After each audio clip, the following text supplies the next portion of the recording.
Nós começamos o programa de hoje falando de problemas do coração. A começar pelo jogador ontem do Nacional, lá do Uruguai, que com 27 anos de idade sofreu um piripaque, caiu no meio do gramado lá, todo mundo ficou assustado, ele correu para o Hospital Albert Einstein, perto da gente aqui no Morumbi, e lá permanece internado. E logo depois, ô Aninha, o treinador do seu time, ex-seleção brasileira, também passou mal, né? O Tite voltou para o Brasil, recebeu atendimento médico e segue internado também para tratar de uma fibrilação atrial, né? Um problema que foi identificado pela equipe médica do Flamengo. Ele está internado em um hospital da Zona Sul do Rio de Janeiro. Bom, e o meu amigo cardiologista, doutorado, médico do Einstein também, doutor Marcos Rezende, que nos ouve, às vezes, aqui no Bora Brasil, hoje estava ouvindo agora há pouco, falou: Joel, esse problema aí do Tite, ele pode acontecer fora de uma situação de estresse. Falei: como assim, doutor? Ele falou: ele pode estar pescando, por exemplo, e pode sofrer esse tipo de problema. Eu falei: acho que seria legal o senhor tentar instruir aqui os nossos ouvintes da melhor forma possível para a gente se prevenir, né? Porque com o coração não se brinca, Não com a mesmo. nossa saúde não se brinca. Doutor, primeiro é uma honra tê-lo na audiência e honra maior ainda em recebê-lo aqui no Bora Brasil, viu? Como é que tá o senhor? Tudo bem, doutor? Oi, doutor. Boa tarde, Joel, pessoal da Band, estão me ouvindo bem? Muito bem, Perfeitamente. doutor, muito bem. Então Eu e a Aninha aqui estamos te ouvindo bem pra caramba, doutor. boa tarde também. Eu sempre Boa tarde. ouço vocês nesse período aqui que a gente está em trânsito. É sempre um prazer ouvi-los e estar participando também. Legal. Muito obrigado pela oportunidade. Que isso, doutor, oportunidade pra gente tentar entender um pouco mais do coração, né? O Tite, ele sofreu uma fibrilação. Primeiro, o que é isso, doutor? Então, vamos lá. Joel, essa questão chamada de arritmias cardíacas é um dos assuntos mais desafiadores, não só na cardiologia, como na medicina. Porque ela pode ter dois tipos, né? Vamos dividir aqui, provavelmente ainda não tenho acesso ao que aconteceu ao jogador, mas é uma situação como aconteceu com o Serginho, ao qual eu tive até a oportunidade também de participar, coincidentemente, isso aí há 20 e tantos anos atrás. Só uma coisa, doutor, só uma coisa, desculpa a interrupção. Então o senhor vai falar primeiro do jogador do Nacional, que teve uma arritmia, que é um caso parecido com o do Serginho, tá bom? É porque eu coloquei o Tite no meio da conversa e é uma situação diferente. Vamos deixar para daqui a pouco, então. Vamos começar pelo jogador do Nacional que sofreu uma arritmia. Isso, então, é importante saber disso para não criar um pânico também desnecessário na população. Então, como eu disse, são duas situações.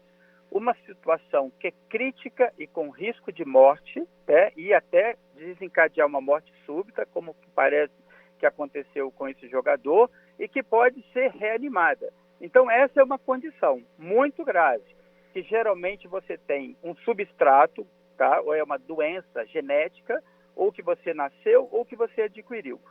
Então, por exemplo, vou te dar um exemplo de uma das doenças mais... E são doenças, às vezes, só, Joel, que não tem como você detectar. Você pode até examinar a pessoa com estetoscópio e você não detecta. Então, esse é que é o grande desafio. Então, essa questão dos jogadores, dos atletas, e como a gente agora, com celular e tal, a gente tem condição de estar vendo isso, porque isso sempre aconteceu, só que não era documentado. Hoje a gente documenta, o Serginho foi talvez um dos primeiros casos que foram documentados. Então, essa é uma arritmia que a gente chama ventricular, provavelmente numa situação que a pessoa tem uma doença genética, que passa de pai para filho, ou tem uma mutação, ou que ele apresentou. Então, por exemplo, vou te dar um exemplo de um caso que não é atleta, tá?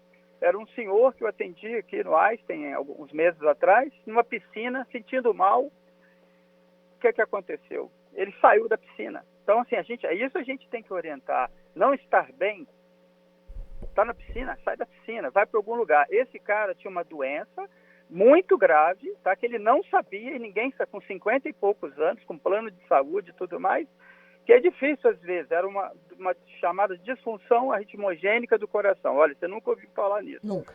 E ele chegou no hospital aqui do Einstein e teve uma fibrilação ventricular. Olha bem. Então, nesses casos, tá? Nessa que a gente não sabe, até a gente tirar a dúvida, é melhor ir no médico, imediatamente, tá? Então, isso eu estou falando da primeira situação. Esse paciente saiu do hospital com desfibrilador implantável, que chama CDI. Você faz uma pequena cirurgia e coloca um desfibrilador, esse que você viu ontem lá no Morumbi, você coloca dentro da pessoa. E ele volta a viver normal, claro, ele não era atleta nem nada. O atleta é muito mais complexo, né? Porque ele tem a situação do gatilho, de estar jogando ali, que acaba sendo um gatilho, ou seja, você tem um substrato, lembra? E depois você tem o gatilho. Então essa é uma situação, sabe, Joel, muito grave e crítica, e que nem sempre a gente tem. Mas num check-up profundo dá para você identificar uma doença como essa? O essa? atleta passa por check-up profundo, eu imagino, né? Como que o clube não descobriu, por exemplo, um problema envolvendo esse jogador? Então, no caso do Serginho, na época, foi muito complicado, porque foi um dos primeiros casos. Você imagina um jogador em final de carreira, que tinha um contrato assinado, e você falar para ele que ele tinha que parar. Entendeu? Parar. Simplesmente assim. Então é tudo, hoje, com tudo isso que já aconteceu, as pessoas falam, tem que parar. Então é muito complexo numa pessoa jovem você determinar uma mudança na vida profissional dela, né? E tem que mudar mesmo, né? Então, agora, o caso do Tite. O Tite tem um outro tipo de arritmia, que é uma arritmia mais, vamos dizer assim, para você ter uma ideia, a fibrilação atrial, Ana, ela acontece em 18% das pessoas com mais de 80 anos. Então, esses velhinhos que estão aqui passando com a gente aí na rua e tal, 18% tem fibrilação atrial. Entendeu? Então, é uma arritmia comum. Qual que é o problema da fibrilação atrial? É que ela tem alguns gatilhos. Eu falei do pescar lá, Joel. Eu fui pescar aí com um amigo aí recentemente. É uma emoção tão grande. Olha. E aí pode ser um gatilho para desencadear essa arritmia, fibrilação atrial. Que você tem que ter também um substrato. Tudo tem que ter o que a gente chama de substrato. Ninguém tem a fibrilação atrial, na maior parte das vezes, sem que tenha lá dentro do coração o substrato. É um curto-circuito que tem lá dentro do coração. E aí vamos lá, em pessoas mais jovens, como o Tite, que tem 60 anos, você pode ter, por exemplo, o álcool, exercício físico, até mesmo uma emoção muito grande, a dessaturação, como ele estava lá na altitude, né? Você tem um ar muito rarefeito, você não oxigena bem. Então, tudo isso são os gatilhos para a fibrilação atrial, que não mata ninguém quando ela se instala, sabe, Joel? A não ser que a pessoa tenha um mal-estar, caia da escada, que pode acontecer. Mas essa fibrilação atrial, ela dá o quê, geralmente? Mal-estar, uma palpitação, às vezes uma tontura, tá bom? Mas ninguém tem uma morte súbita só com a fibrilação atrial. Então, aí que está a grande diferença, tá bom? E outra coisa, muitas dessas pessoas que têm a fibrilação atrial, e aí está o problema, não sentem nada. Aí, o que acontece? Como o coração, fibrilação, o coração só chacoalha, ele não bate. Uma parte de trás do coração, que é menos importante, e aí você forma coágulos. E esses coágulos soltam do coração e causam o quê? Um acidente vascular cerebral, e às vezes muito grave. Você entendeu, então, a diferença das duas arritmias? Sim. No caso do Tite, ele foi para o hospital e vai ser revertida essa arritmia facilmente. Às vezes também tem que tomar um choque, mas são duas situações diferentes, tá bom? E que a gente tem que deixar as pessoas esclarecidas. Aconteceu no mesmo dia e tem muita gente confundindo aí as coisas, é importante a gente esclarecer. E no caso do esquerdo, do jogador do Nacional, eu não sei se o senhor pode dar informações aqui no ar, até porque tem uma questão de sigilo do paciente, mas é um caso para encerrar a carreira? Ele está muito novo, ele tem 27 anos, né? Então tem muita bola para jogar pela frente. Então, Ana, o que acontece, tá bom? Tem jogadores, tá? Não sei se você se lembra, na Eurocopa, acho que 2 anos atrás, teve a mesma coisa, o jogador colocou um CDI, que é uma cirurgia que você coloca o desfibrilador, é um mini ideia, né, Joel? E voltou a jogar. Eu, particularmente, eu acho que é muito complexo, porque a gente não sabe o que vai acontecer. Né? Hoje os estádios todos têm o desfibrilador automático, né? Até nem precisa ser um médico, às vezes pode ser um paramédico que consegue.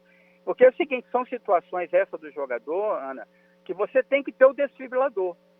Se você tiver o desfibrilador, geralmente é uma arritmia fácil de reverter, tá bom? Nessas situações que eu estou te falando, da cardiomiopatia hipertrófica, genética, entendeu? Geralmente, por isso que o desfibrilador salva vidas. Por isso que é tão importante tê-lo ao lado do campo, né? Que foi o que a gente aprendeu depois do Serginho, infelizmente, né? Até shows, né, eventos hoje com muitas pessoas. Na Europa, é muito interessante, algumas cidades, Joel, já tem o desfibrilador em praça.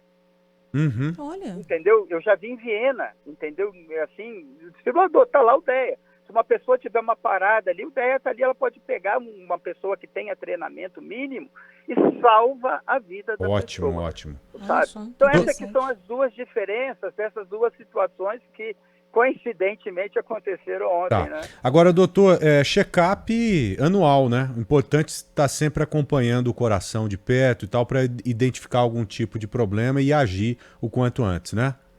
Então, você sabe que eu faço ultrassonografia cardíaca, né? Que é o exame do ecocardiograma. Eu sempre dou uma informação, Joel, que é assim, a gente tem que ter a nossa identidade ecocardiográfica. Então, pelo menos uma vez na idade adulta, ou seja, com 18 anos, você tem que fazer um ecocardiograma para afastar essas doenças genéticas que não dão sintoma muitas vezes, sabe? E para você saber, olha, tem uma doença genética que é essa hipertrofia do coração, e aí você vai estar, dependendo da forma, impedido de atividades competitivas. Sim. E algumas situações você pode até colocar o desfibrilador, mas tudo você vai ter que pesar o risco. É uma decisão, Ana. Em medicina a gente usa muito o termo compartilhado, tá? Tem muitas situações na medicina hoje que nós compartilhamos as decisões com o paciente e pesamos os riscos e os benefícios. Então tudo, eu acho, nada substitui o bom senso, mas de uma maneira geral, o que é importante? Fazer o diagnóstico, como o Joel falou. Então, você tem que fazer, esses atletas têm que ter exames. Alô, Joel? Estamos aqui, pode falar. Então, você tem que fazer essa avaliação, tá? Não só com ecocardiograma, mas com teste ergométrico. E aí vai abrindo um leque, né? Você, às vezes, precisa fazer um Holter, tem outros exames que você está fazendo e que salva vidas e muitas vezes você vai ter que realmente, Ana, proibir, tá? Algumas situações, né? Uma atividade competitiva, o mais importante. Entendi. Tá? Dr. Marcos Rezende, excelente cardiologista do Hospital Albert Einstein, nos atendendo aqui na Rádio Bandeirantes. Doutor, muito obrigado ao senhor, foi uma honra, viu? Obrigada. Grande abraço e um ótimo final de semana, meu amigo. Você também, um grande abraço a toda a audiência aí da Band. Valeu, querido. Fica com